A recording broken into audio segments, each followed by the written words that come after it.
Ryanair. We'll stick with travel, Pete, and talk about one of the deepest discount air carriers. You've got EasyJet, you've got Spirit.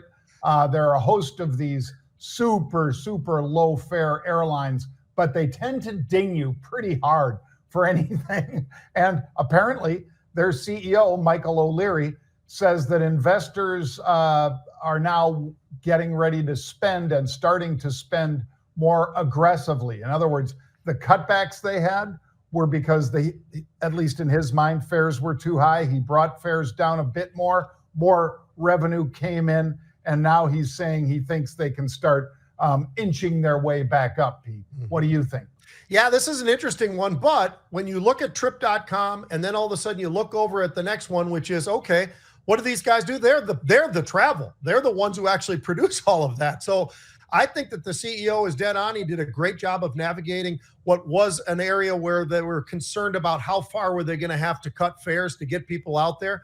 Well, it turned out they didn't have to cut as much as they thought. So that's obviously a good thing. This is another one, John, where it's pretty cheap. I mean, other than the fact that they make you stand and hold on to one of those things like you're in a subway. No, I'm just kidding.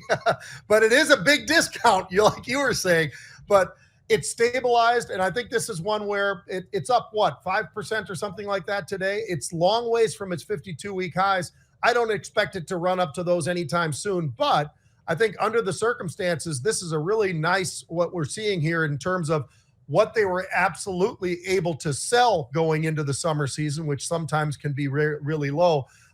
It wasn't as bad, so I think that gives them a nice sort of an upward move as we get to the second half of the year, especially when we get into the holidays. Well, and to Pete's point here on the relative performance or underperformance of Ryanair, folks, it is down 18.5% year to date after today's rally. Yeah. United, on the other hand, is up 3.25%.